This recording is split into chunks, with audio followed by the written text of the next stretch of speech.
مرد سنی ہو اور عورت شیعہ ہو، انہوں نے لکھا ہے ان کا نکاح ہوا تو اس کا کیا حکم ہوگا؟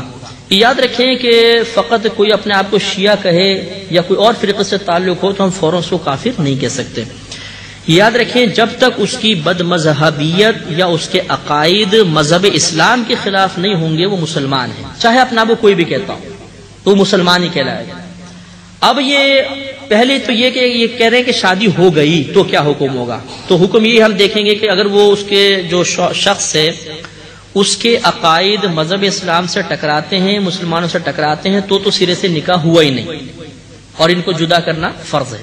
اور بالفرض اس کی بد مذہبیت حد کفر تک نہیں پہنچی تو یہ نکاح ہو گیا ہے، وہ میاں بیوی ہیں، اور اب انہیں مطلب یہ کہ عورت کو ذرا احتیاط کرنی چاہیے کہ شوہر کسی اور طرف مائل نہ ہو، یعنی عقائد میں پختہ نہ ہو جائے، اسے مسلمانوں کے عقائد کی طرف مائل کرے۔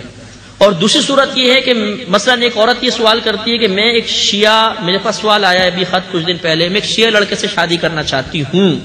تو کیا میں کر سکتی ہوں کہ نہیں کر سکتی ہوں؟ تو یہاں مسئلہ تو وہی ہے کہ اگر سامنے شیعہ لڑکے کے بالفرض عقائد حد کفر تک نہیں پہنچے ہوئے مثلا تو نکاح تو ہو جانا چاہیے، لیکن میں عموماً یہ مشورہ دیتا ہوں کہ اگر آپ کسی اور مکتبہ فکر سے تعلق رکھنے والے سے نکاح کریں گی یا کریں گے تو لازم بات ہے کہ ذہنی کشمکش رہے گی۔ ٹھیک ہے، آپ نے وہ ساتھ ذہنی کا مظاہرہ کیا کہ جی چلے ٹھیک ہے میں کر لوں گی، یا لڑکے نے سوچا یہ شیعہ لڑکی ہے چلو کوئی بات نہیں میں اس کو مولڈ کر لوں گا، آہستہ آہستہ نکاح کر لیا، لیکن کیا پورے خاندانوں کا ذہن بدل جائے گا؟ نہیں۔ آگے کیا ہوگا کہ لڑکے والے اپنی طرف کھینچیں گے، لڑکی والے اپنے عقائد کی طرف، پھر جب بچے پیدا ہوں گے تو بچوں کی زندگی تو اتنی برباد ہوتی ہے کہ ننیال والے کہتے ہیں ہمارے عقیدے میں آ جائے اور ددیال والے چاہتے ہیں کہ ہمارے عقیدے کے مطابق ہو جائے، تو بچہ فٹ بال بن جاتا ہے، اور اس سے خود مطلب یہ کہ خود جو شخص ہے وہ انتہائی اضطراب کا شکار ہو جاتا ہے۔ اور آپ نے کبھی اگر میرے میڈیا پہ بیان سنو گے تو میں حتی الامکان بہت نیوٹرل رہ کر بیان کرتا ہوں، میں کسی پر اٹیک نہیں کرتا ہوں اور بہت ہی نیوٹرل رہ کر میں بیان کرنے کی کوشش کرتا ہوں۔ وجہ یہ ہے کہ ان باتوں کی وجہ سے بہت سے لوگ دین سے دور ہو گئے۔ ابھی بھی میں نے کسی کا آپ کے سامنے نام نہیں لیا، یہ تو ایک تھا تو، اور میں اپنے سے عقیدے کی وضاحت کرتا ہوں، کسی پر اٹیک کرنے کی کوشش نہیں کرتے ہیں، اس کے فائدے ہوتے ہیں۔ میں آپ کو ایک مثال دیتا ہوں، یہ خاتون کا خط آیا جنہوں نے بتایا کہ ان کا تعلق ایک مخصوص مکتبہ فکر سے ہے، اور وہ مکتبہ فکر ایسا ہے جس کو مطلب ایک ہم لوگ سمجھ لیجئے کہ ہم ان کو بد مذہبی کہتے ہیں۔ اس خاتون نے کہا کہ میں اس مکتبہ فکر سے تعلق رکھتی ہوں، میرا نکاح ایک ایسے شخص کے ساتھ ہو گیا جو گھر میں فاتحہ بھی دیتا ہے اور مجھے مزارات پہ لے کے جاتا ہے اور گودڑا شریف لے جا کے مجھے زبردستی بیعت بھی کروا دی ہے۔ تو میں نے اب گھر بچانے کے لیے میں کچھ نہیں بولی ہوں، لیکن میں ذہنی طور پہ بالکل اس کو ایکسیپٹ نہیں کرتی ہوں، میں بہت پریشان ہوں، اور وہ فلاں ہمارے بڑوں کو برا بھی کہتا ہے، مخصوص ان شخصوں کے نام نہیں لے جن پہ کفر کا فتویٰ ہے بہرحال۔ تو اب آپ مجھے بتائیں میں کیا کروں؟ جو آپ کہیں گے میں ویسا کروں گی۔ تو اب یہ مجھے اس کی فائدت محسوس ہوئی کہ واقعی نیوٹرل رہنے میں کتنا فائدہ ہے، اپنے آپ کو نیوٹرل شو کرنے میں نیوٹرل نہیں ہوں، میں الحمدللہ بہت راسخ ہوں مسلمانوں کے عقائد کے اعتبار سے، لیکن اپنے آپ کو نیوٹرل رکھنے میں کہ ہم کسی پر اٹیک نہ کریں، کسی کو ہم برا بھلا نہ کہیں، کفر کے فتوے خامخواہ نہ جھاڑیں۔ اب فائدہ کیا ہوا؟ اب میں نے اس کو جو گائیڈ لائن دی ہے انشاءاللہ عز و جل کچھ دن بعد مجھے اللہ کی رحمت سے امید ہے کہ وہ بھی نیاز دے رہی ہوگی الحمدللہ۔ تو یہ فائدے ہوتے ہیں، تو شدت پسندی مناسب نہیں ہوتی، تو اس لیے کسی اور مکتبہ فکر سے آپ اگر تعلق رکھنے کی کوشش کریں گے تو اس میں عموماً بہت زیادہ کشمکش ہوتی ہے، بگاڑ پیدا ہوتا ہے۔ اگر آپ نکاح کرنا چاہیں تو میرے پاس آئے گا، میں آپ کو بہت بہنیں بھی دلوا دوں گا، بھائی بھی دلوا دوں گا۔ یہ کہتے ہیں کسی نے دوسری شادی کے لیے ایک جعلی طلاق نامہ بنوایا، اس میں دونوں میاں بیوی کے نام بھی پورے لکھے ہوئے تھے اور اصلی نام تھے، یعنی اپنی بیوی کا نام اپنا بھی بالکل اصلی لکھوایا، اور 3 طلاقیں اس میں تھیں اور اس پہ سائن کر دیے۔ کہتے ہیں کہ اس کی طلاق نیت کی نہیں تھی، نہ اس کی بیوی نے دیکھا، ہاں کچھ لوگوں نے وہ پیپر دیکھا تھا، اسٹامپ پیپر والے نے کہا تھا بھائی ایسے طلاق نہیں ہوتی تم جعلی بنوا لو، بعد میں اس کو پھاڑ بھی دیا تھا، کیا حکم شرع ہوگا؟ دیکھیں میری گزارش ہے،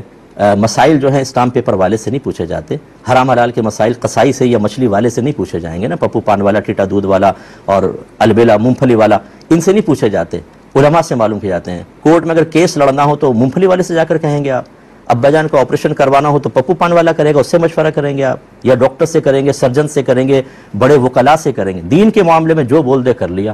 اب یاد رکھیے اچھی طریقے سے، چاہے مذاق کی نیت ہو، چاہے جعلی آپ نے بنوایا، جب کوئی الفاظ طلاق کے ادا کر دیتا ہے یا طلاق کے الفاظ لکھے ہوں، یعنی طلاق لکھی ہو بیوی کو اور اس سے سائن کر دے، فوراً طلاق پڑ جائے گی، چاہے آپ کی دینے کی نیت تھی یا نہیں تھی۔ آپ نے بیوی تک نہیں پہنچنے دی، پہلے پھاڑ دیا، اس میں گواہ تھے یا نہیں تھے، ہر صورت میں تینوں طلاقیں واقع ہو گئیں۔ اور میں گزارش کرتا ہوں اب اس اسٹامپ پیپر والے کو جا کے پکڑیں،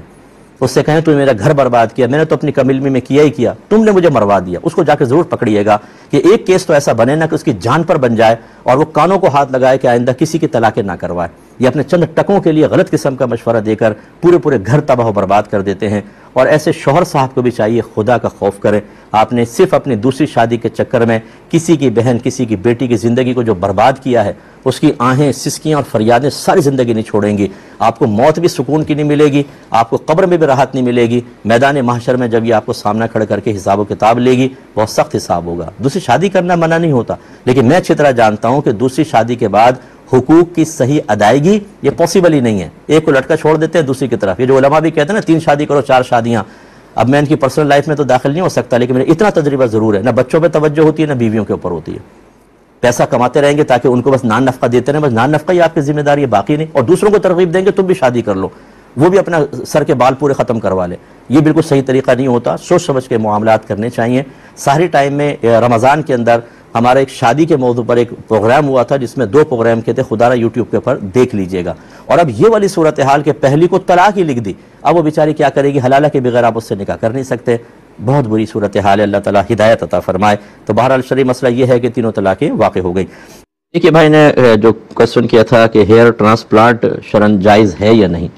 دیکھیں اگر آپ ہی کے بال سر کے کسی حصے سے نکال کر دوسرے حصے میں لگائے جائیں تو شرعاً بالکل جائز ہے، کسی دوسرے انسان کے بال نہیں لگائے جا سکتے، یہ کیونکہ ہمارے نبی کریم صلی اللہ علیہ وسلم نے دوسرے انسان کے بالوں کا خارجی استعمال، ایک تو ہے نا کہ آپ پیوست کروا لیں، ویسے بھی بالوں کو ملانا ہی منع کر دیا۔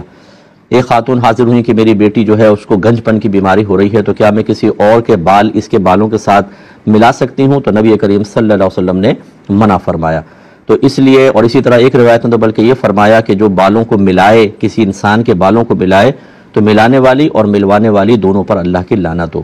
تو یہ نبی کریم صلی اللہ علیہ وسلم نے چونکہ منع فرما دیا، اب اس کی حکمتوں پہ غور کیے بغیر جب رحمت کونین صلی اللہ علیہ وسلم نے منع فرمایا تو یہ چیز تو منع ہوگی،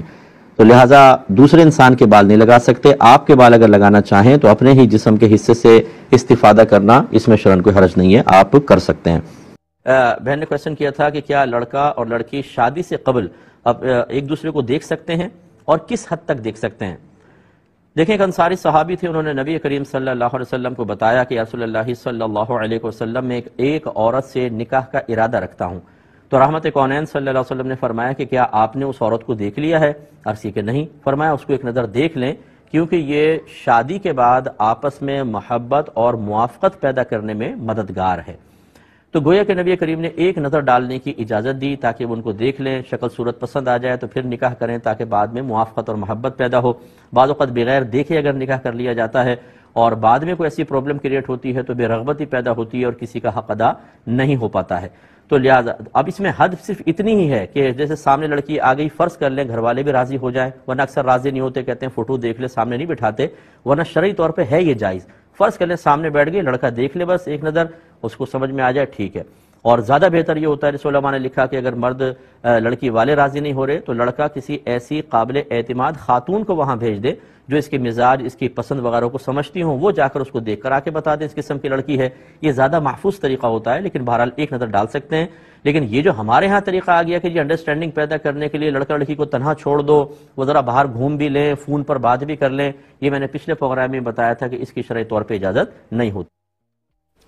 یہ جو ایبورشن کروا دیتے ہیں بعض اوقات بغیر کسی وجہ کے، 4 ماہ کا اگر بچہ ماں کے پیٹ میں ہو جاتا ہے تو اس میں روح پھونک دی جاتی ہے، اس میں اگر کوئی بغیر عذر کے اس کو ہلاک کر دے بچے کو تو یا حضرت نے فرمایا یہ ایک انسان کے قتل کی مثل ہے۔ اور اگر 4 ماہ سے کم ہے بھی روح نہیں پھونکی گئی تب بھی یہ شرعاً جائز نہیں ہے کہ انسان بغیر کسی شرعی عذر کے اللہ کی ایک نعمت کو ختم کروا دے۔ یہ بھی ایک جان کا قتل تو ہے اگرچہ بھی روح نہیں آئی، منع ہے یہ بھی۔ اس لیے فیملی پلاننگ کے نام پر یا اور چھوٹے چھوٹے آزار کی بنا پر اپنے بچوں کو ہلاک کروانے کا سوچنا یہ ٹھیک نہیں ہے۔ اس کے لیے آپ مشورہ کر لیں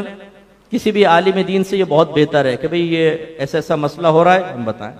بعض اوقات وائف کی جان کو خطرہ ہوتا ہے، بعض اوقات بچے کی جان کو خطرہ ہوتا ہے، ایسی پیچیدگیاں پیدا ہو جاتی ہیں کہ ابارشن کے بغیر گزارا نہیں ہے، اس کی رعایت کی صورتیں نکلتی ہیں۔ اسی طرح بچوں کی پیدائش کے درمیان کوئی پلاننگ کرنا، مناسب وقفہ اختیار کرنا، اس میں بھی شرعاً کوئی حرج نہیں ہے، جائز طریقہ ہونا چاہیے، نیت صحیح ہونا، انٹینشن صحیح ہونی چاہیے، تو اس کی بھی شریعت اجازت دیتی ہے۔ لیکن معلوم کرے نا، خصوصاً میرے جو یہاں ینگسٹرز بیٹھے ہیں جو بھی شادی شدہ نہیں ہیں یا ان کی ابھی بھی شادی ہوئی ہے، آپ اس سلسلے میں باقاعدہ تعلیم حاصل کریں، کیونکہ آپ اگر شرعی تعلیم، شرعی رہنمائی حاصل نہیں کریں گے تو آپ مشورہ کریں گے اپنے کزن سے، اپنے کسی شادی شدہ دوست سے، اپنے کسی بڑے سے، اور ہر ایک مشورہ دینے کا اہل نہیں ہوتا، وہ آپ کو خلاف شرع اور غلط قسم کا مشورہ دے گا اور آپ کو شدید گناہگار کروا دے گا، اور ہو سکتا ہے کہ بروز قیامت وہ بچہ آپ کا گریبان پکڑ لے۔ کچا بچہ تو ماں باپ کی شفاعت کرے گا، آپ نے حدیثوں میں سنا ہے۔ یہاں الٹا معاملہ نہ ہو جائے کہ بچہ اگر کہے کہ انہوں نے مجھے ہلاک کیا، اللہ تعالیٰ ان کو پکڑ، انہوں نے ناشکری کی تھی، ان کی گریف فرما، اور یہ بہت خطرناک چیز۔ اس لیے شریعت اس سلسلے میں بھی بڑی رہنمائی فراہم کرتی ہے، اس کا آپ خیال کریں۔